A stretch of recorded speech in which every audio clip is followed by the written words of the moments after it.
waktunya masih bersama dengan kami dalam Berita Lampung. Untuk Anda yang baru saja bergabung, kami akan menyajikan kembali berita utama pada pagi hari ini.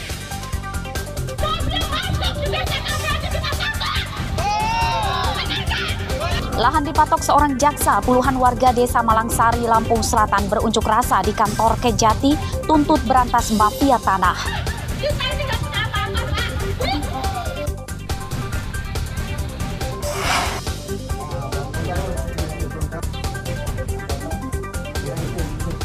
Seorang pria di Tanggamus ditangkap polisi karena mencabuli gadis remaja tetangganya.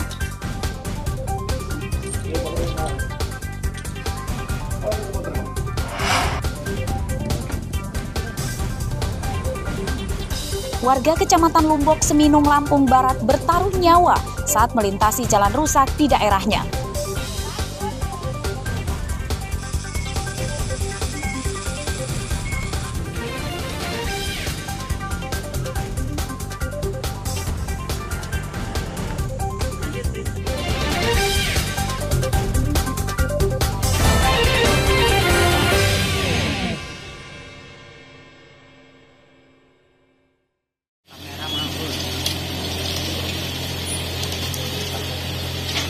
Inilah yang dinanti warga setelah sekian lama menderita akibat jalan rusak. Warga Desa Bumi Jaya, Kecamatan Candipuro, Lampung Selatan bergembira karena jalan desa mereka diperbaiki Senin siang. Jalan ini penghubung antar desa di Kecamatan Candipuro dengan pusat pemerintahan di Kalianda, Lampung Selatan. Jalan yang diperbaiki sepanjang 550 meter dan menelan anggaran hampir 2 miliar rupiah. Selain jalan, drainase dan gorong-gorong di sepanjang jalan ini juga turut diperbaiki. Kan pekerjaan ini udah rapi ya, sesuai dengan spek. Pekerjaannya ya, sudah bagus. Menurutnya ada, Pak? Untuk proses selama tahapan kerja, kami pandu terus, kami awasi terus, semuanya kita sesuaikan dengan prosedur, dengan spesifikasi yang ada.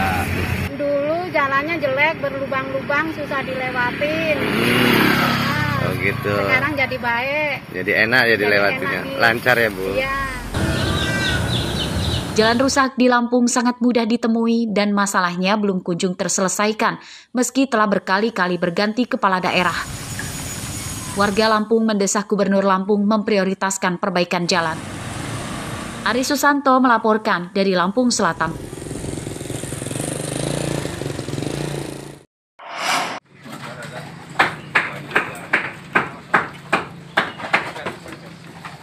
Puluhan tentara membantu warga menyingkirkan sisa material banjir di Desa Sri Kuncoro, Kecamatan Uwai Semaka, Tanggamus, Senin pagi. Hujan yang cukup tinggi. Mereka membantu menyingkirkan material lumpur dan sampah, serta kayu-kayu yang tersangkut di dalam rumah, supaya tidak roboh dan membahayakan warga. Warga yang terdampak banjir di wilayah Pekon Sri. Dari data Babinsa Koramil Semaka, banjir di Desa Sri Kuncoro menyebabkan puluhan rumah rusak. Intensitas curah hujan yang tinggi yang mengakibatkan banjir ini karena salah satunya menyebabkan banyak dari sampah-sampah karena kurangnya kesadaran masyarakat untuk membuangkan sampah pada tempatnya. Ini salah satu kendala yang menyebabkan banjir di wilayah kita. Targetnya, Pak, berapa hari? Target kita secepat mungkin kalau bisa banjir ini pasca banjir kita selesai semua, kita bisa membantu masyarakat. Banjir besar di Kabupaten Tanggamus terjadi pada Jumat lalu. Banjir merendam 13 desa di 3 kecamatan, yakni Kecamatan Semaka, Bandar Negeri Semuang, dan Wonosobo. Banjir dipicu meluapnya sungai Wai Semaka dan Wai Semuang yang tidak mampu menampung air hujan lebih dari 3 jam. Selain merendam permukaan, banjir juga menggenangi ratusan hektar sawah serta tambak udang. Tidak ada korban jiwa akibat bencana itu. Andri Kurniawan melaporkan dari Tanggamus. Air yang datang tidak seimbang dengan saluran-saluran irigasi yang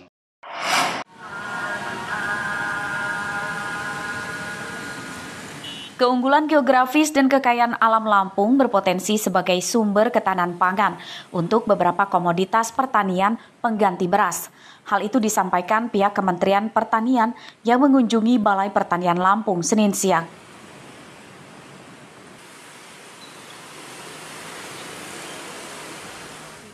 Kementerian Pertanian yang diwakili Inspektur Jenderal Jan S. Maringka berkunjung ke Lampung untuk berdialog tentang upaya menjaga pangan serta evaluasi program ketahanan pangan yang bukan hanya bebas impor atau produktivitas yang berlebih. Namun ketahanan pangan lebih pada tersedia dan siapnya komoditas lain untuk menjadi pengganti beras sebagai makanan pokok mayoritas orang Indonesia. Kondisi geografis Lampung dianggap cocok untuk budidaya komoditas singkong dan jagung.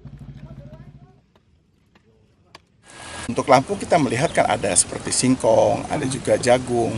Tentu dengan situasi tanah yang datar, kita melihat bahwa ini adalah salah satu potensi dan itu menjadi makanan alternatif.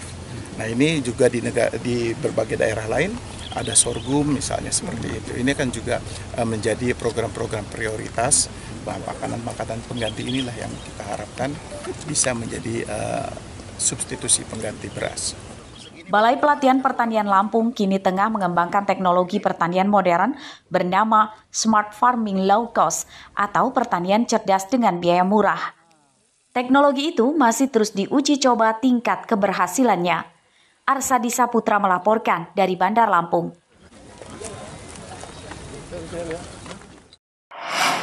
Serta terimalah doa dan permohonan kami.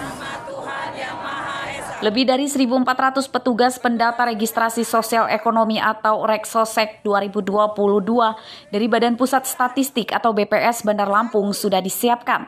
Mereka akan mendata seluruh warga resmi maupun pendatang, termasuk gelandangan dan pengemis di Bandar Lampung.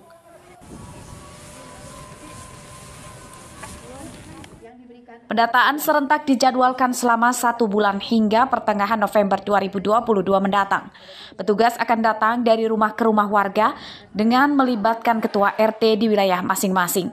Petugas juga diminta bekerja sungguh-sungguh sehingga data yang didapat bisa valid. Pendataan sosial ekonomi itu juga menurut BPS berbeda dengan sensus penduduk dan sensus ekonomi. Sebab registrasi sosial ekonomi itu adalah pendataan lengkap masyarakat sebagai acuan pemerintah memberikan bantuan sosial. Nanti akan mendata seluruh penduduk yang ada di Kota Bandar Lampung. Jadi semuanya ya. Jadi semua tingkatan ekonomi dari yang terkaya sampai ke yang termiskin. Intinya tidak boleh ada satupun yang terlewat penduduknya. Kemudian kita di Kota Bandar Lampung ini melibatkan 1.420 orang ya, di seluruh kecamatan yang totalnya. Kami dari pemerintah Kota Bandar Lampung siap berkolaborasi, memberikan informasi dan juga pendampingan untuk pendataan yang akan datang ini. Ada pesan khusus buat petugas, Bu? Ya, untuk petugas ya harus benar-benar mendata. Pendataan registrasi sosial ekonomi adalah tindak lanjut dari instruksi Presiden nomor 4 tahun 2022 tentang percepatan penuntasan kemiskinan ekstrim. Jeffrey Arifin melaporkan dari Bandar Lampung. Penghargaan atas jalinan kerjasama yang baik. Dan juga izin Pak Ahmad Nazarudin